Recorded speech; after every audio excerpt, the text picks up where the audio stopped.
des groupes terroristes et extrémistes.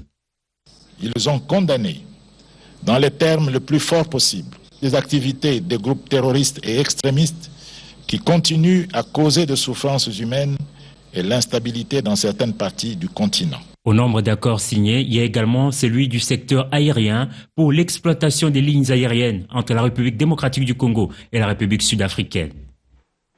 Et il faudra justement mener des actions concrètes pour préserver la paix dans le pays et sur le continent. Investissons dans la paix. C'est la campagne que la Commission d'intégrité et de médiation électorale va lancer demain samedi. Objectif: mobiliser des ressources humaines et financières en faveur d'une action concrète de préservation de la paix. L'annonce a été faite ce vendredi à la presse. Jeune démocratie, la République démocratique du Congo s'apprête à organiser pour la 3e fois des élections libres et transparentes. Des élections que la Commission d'intégrité et médiation électorale veut apaiser. Elle a sensibilisé vendredi les professionnels de médias sur la campagne Investissons dans la paix qu'elle lance ce samedi à Kinshasa.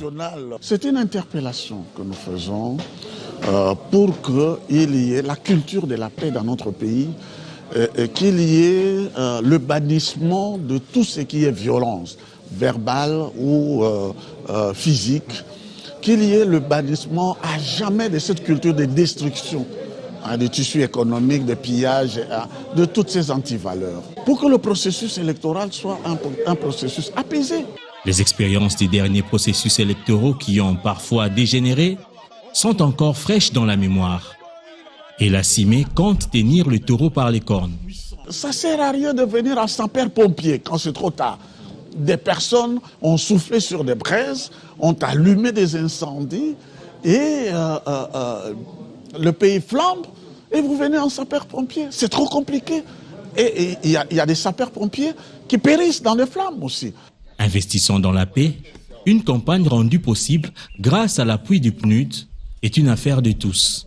Nous allons lancer cette culture de paix à travers la musique, à travers les écoles et surtout dans nos prêches. On va déployer des médiateurs de paix à travers tout le pays, tous les secteurs, toutes les chefferies et les groupements. Il y aura toujours des médiateurs de paix, de gens prêts à prendre en charge les différents conflits et essayer d'amener ce qu'on appelle le dialogue, c'est-à-dire l'écoute de l'autre, le respect de l'autre, la prise en compte des intérêts de l'autre, et ainsi de suite, le mettre ensemble pour qu'il y ait une solution à l'amiable.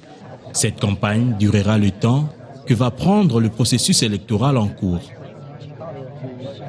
Par ailleurs, le président de la Commission d'intégrité et de médiation électorale a profité de cette occasion pour clarifier l'opinion sur le processus de désignation du successeur de l'abbé Apollinaire Malumalu à la tête de la Commission électorale nationale indépendante. Et selon le pasteur Elébé, les confessions religieuses attendent d'être saisies officiellement par le président de l'Assemblée nationale pour désigner le successeur de l'abbé Apollinaire Malumalu sur base d'un critérium.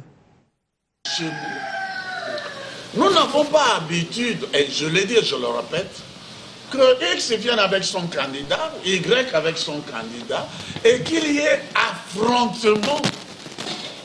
Et ça ne fait pas bien.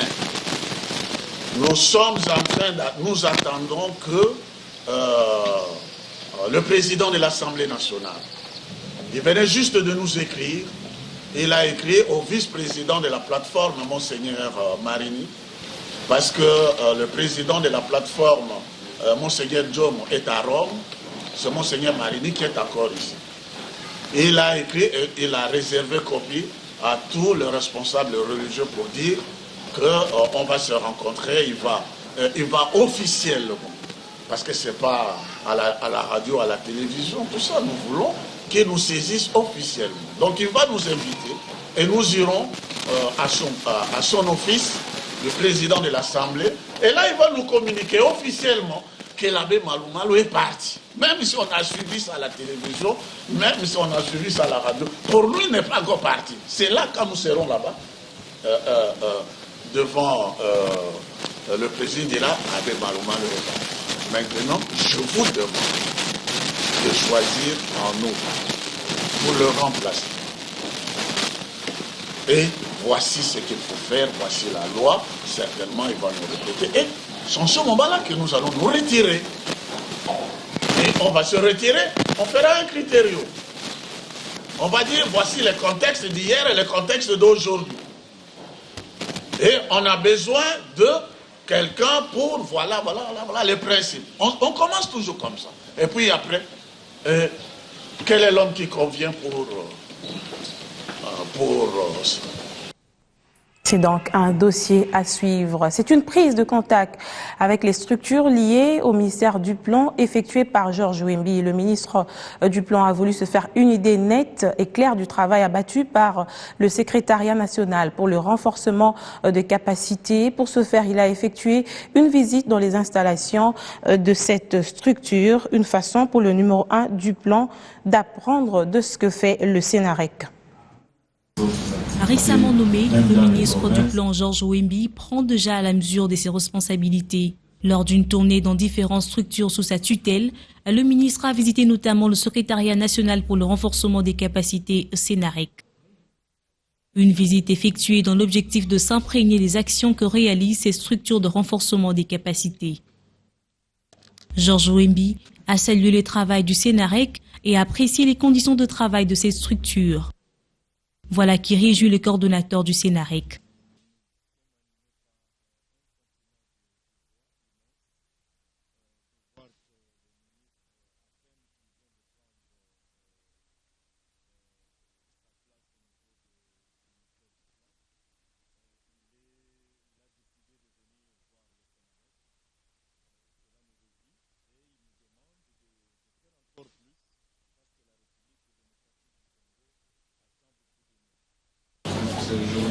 Le travail est apprécié, certes, mais encore faut-il pour le Sénarec de maintenir le cap.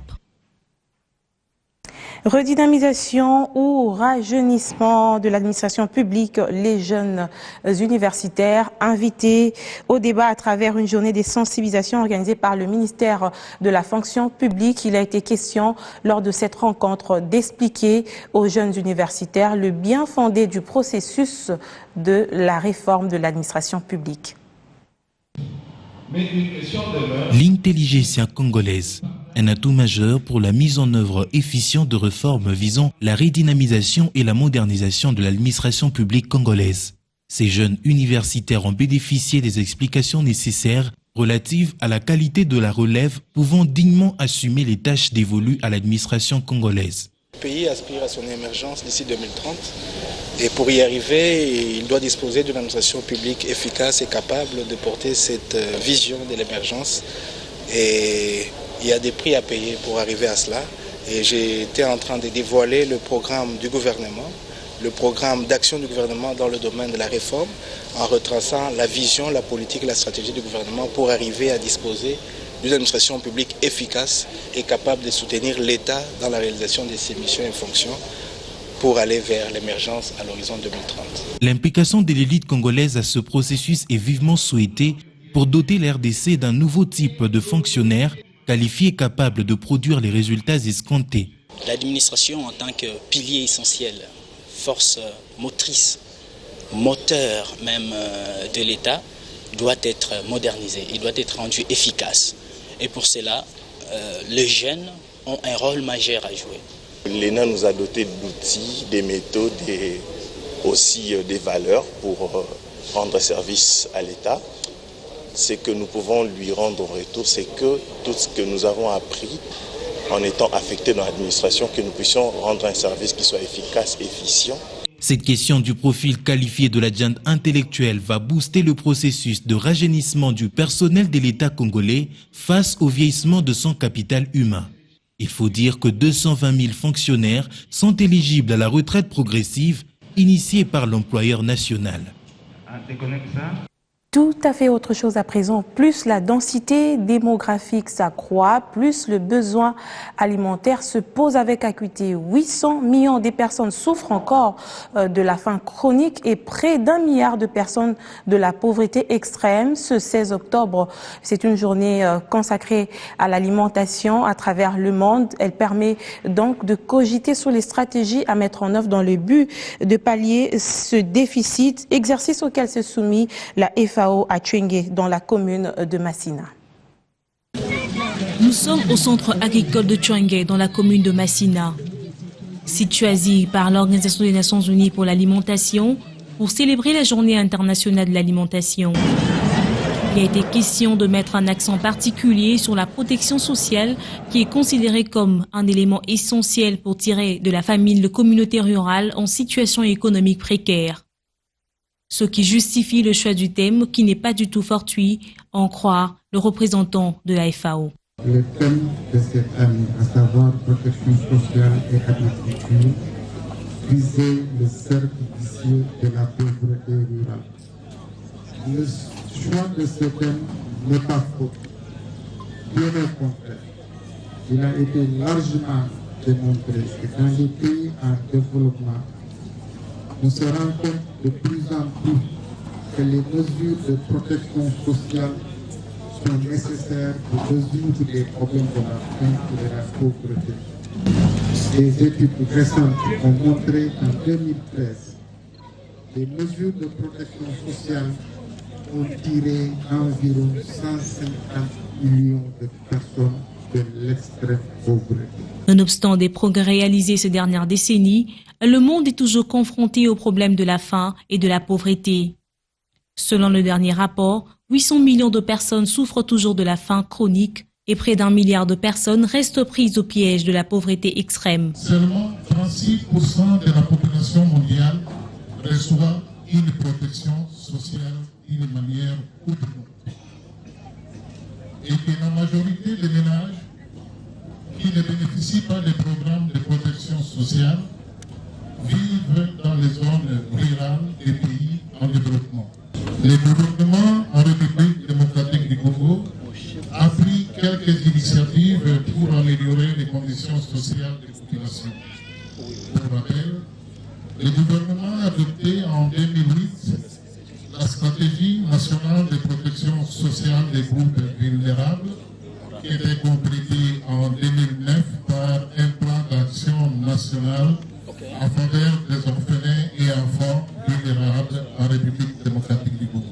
Dans le but d'atteindre le deuxième objectif du développement durable faim zéro à l'horizon 2030, la FAO, le FIDA et le PAM ne cessent de peaufiner des stratégies pour aller à la rescousse des populations paysannes en leur remettant des intrants agricoles et des vivres.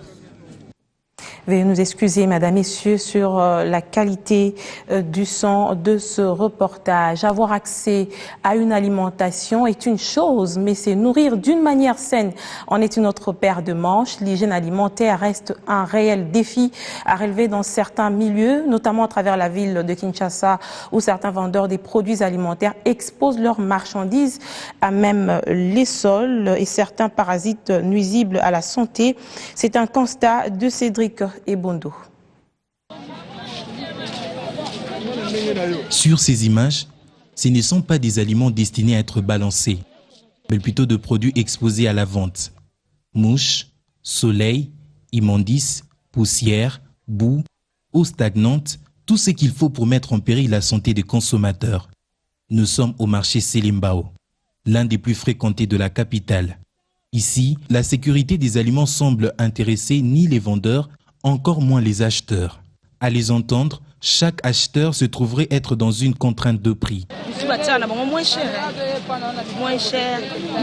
Les autres préfèrent acheter comme ça à l'extérieur, faute des moyens, dit cette fille.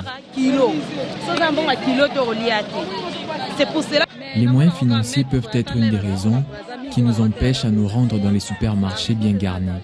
C'est vrai que la manière dont ces produits sont exposés peut présenter un danger pour notre santé, mais on n'a pas de choix, on est déjà habitué, dit cette femme. De leur côté, les vendeurs justifient leur acte par le souci d'attirer de la clientèle. On aide les clients du peu que nous pouvons, ceux qui n'ont pas de moyens d'aller acheter dans des boucheries, nous leur vendons à moindre coût pour permettre à tout le monde de manger de la viande. Après Selimbao, direction un supermarché de la place. Ici, par contre, les aliments sont conservés au frais, entretenus et bien emballés. Tout le confort nécessaire pour sécuriser les consommateurs. Et pour cette dame que nous avons interrogée, la sécurité alimentaire n'a pas de prix. n'y a pas beaucoup d'écart. Il n'y a pas beaucoup d'écart, il n'y a pas beaucoup de différence. Vous pouvez acheter à manger et puis vous gardez votre santé. Et puis ça a un saveur là, donc c'est bien gardé. Tandis que dans les marchés, vous pouvez acheter une soie qu'on a mis dans le frigo et puis on remet dans le soleil et puis on remet encore. Là, ça change la qualité. Au-delà de toutes ces observations, la sécurité sanitaire des aliments demeure une responsabilité partagée. De la nécessité pour tous et chacun d'observer un certain nombre de principes, non seulement pour l'hygiène des aliments, mais aussi pour leur conservation. Au côté de l'hygiène alimentaire, il y a aussi le dîner à des heures tardives. Cela a-t-il un impact négatif sur la santé? La réponse est affirmative. Selon des études médicales, cette pratique peut engendrer un surpoids auprès des amateurs des repas de nuit. Et du côté des consommateurs, le motif de savourer les mets tardivement divers. Chacun apporte son lot d'explications. Reportage. Manger à des heures tardives a-t-il de conséquences sur la santé? La question brûle des lèvres dans plusieurs coins à Kinshasa. Je suis tous les jours au travail et je rentre à la maison autour de 17h-18h. Et c'est à ces heures-là que je me mets à préparer. Étant la seule femme à la maison, je n'ai donc pas le choix. Consciemment, c'est mauvais, mais on est astreint à certaines obligations. Des fois, on peut atteindre 19h sans avoir le minimum. On arrive à la maison à 19h, on donne quelque chose à moi pour préparer, elle commence à préparer à 19h. Peut-être pour espérer manger à 23h. En dépit de ces réalités, d'autres arrivent tout de même à observer les instructions des experts. Bon, moi, je prends mon repas de soir vers 17h, 17h, 18h. Après 18h, je ne prends plus. C'est le conseil du docteur.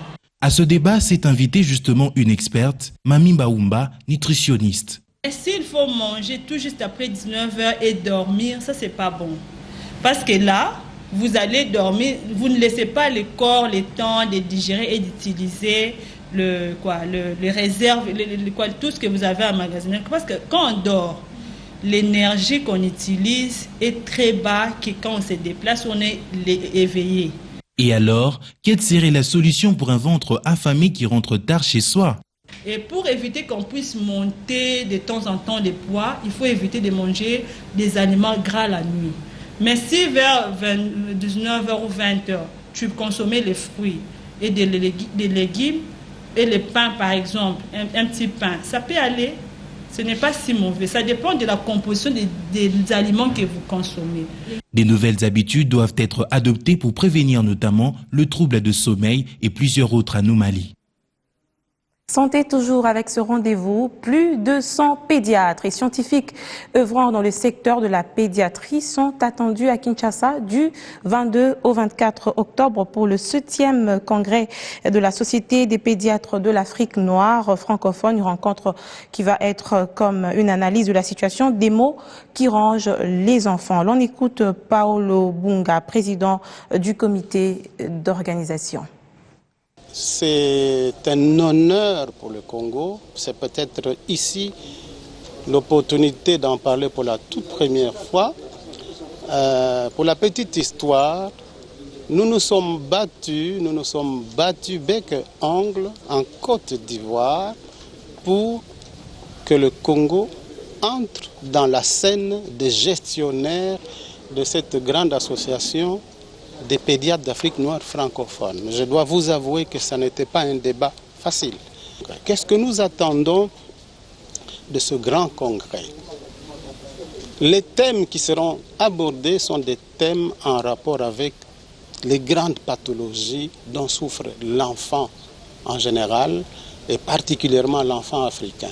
Et ceux qui viennent autour de nous, qui sont des savants dans la matière, dans les différentes pathologies, ce sont des personnes ressources avec lesquelles nous échangerons, nous aussi avec nos experts ressources d'ici, pour qu'ensemble nous puissions voir par rapport aux objectifs du millénaire, qu'est-ce que nous pouvons faire ensemble pour réduire, nous engager dans cette lutte de la réduction de la mortalité infantile. Je me mets à genoux, pleurant, pleurnichant, implorant la grâce des décideurs pour qu'on nous vienne en aide, parce que ce congrès ne peut pas très bien réussir sans une bonne assiette financière que nous ne détenons pas pour le moment.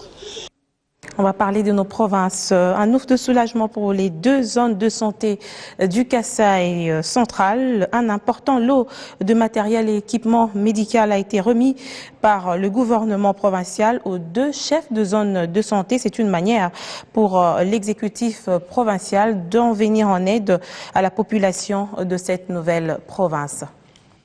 D'importants matériels et équipements médicaux ont été remis aux 2 zones de santé du Kasaï central par le gouverneur de province Alex Kandé. Il s'agit de zones de santé de Lukonga et du Kambobozo. Des matériels sophistiqués tels que les microscopes, le scanner, l'échographie et j'en passe ont été couplés aux équipements tels que le générateur de 20 kVA, les luses et autres. Le gouverneur Alex Kandé, qui a remercié le gouvernement de la République au nom de sa population, a rendu un hommage mérité au président de la République Joseph Kabila Kabange, qui ne cesse de matérialiser jour et nuit son programme de révolution de la modernité. Le gouverneur Kandé a invité le bénéficiaire à la bonne gestion. À cet effet, je voudrais vous rappeler tous, en commençant par l'équipe cadre de la zone de santé, aux autorités militaires, policières et sanitaires et à toute la population concernée, que ces matériels et équipements ne constituent nullement un patrimoine privé, mais bien au contraire, ce sont des biens publics destinés à l'amélioration de la santé de notre population de la zone de santé de Bobozo.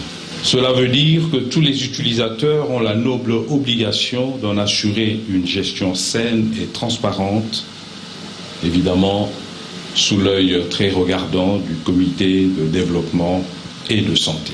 Les médecins bénéficiaires de ces matériels et équipements ont rendu hommage au chef de l'État pour cette offre avant de remercier le gouverneur Kandé qui l'a remis. À Lukonga comme à Bobozo, la détermination de bonne gestion a été avouée, comme l'a dit Dr Gaston Mwamba. Directeur du projet d'équipement des infrastructures de santé qui a bien voulu doter notre zone de santé de ces matériels de grande valeur.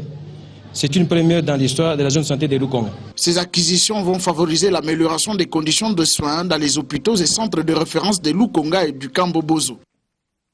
Et puis cette question à partir du Nord Kivu, est-ce un oubli ou une omission par inadvertance? La nouvelle carte du territoire de la RDC est désormais disponible, mais avec un petit bémol, le territoire de Nyiragongo. Bien que figurant sur la carte, son nom n'y est pas mentionné explicitement. C'est une situation qui a été dénoncée par le vice-président de la société civile du territoire de Nyiragongo. La direction de Métal Mines et Sarel dément de la manière la plus ferme ces informations mensongère et affirme qu'aucun de son personnel.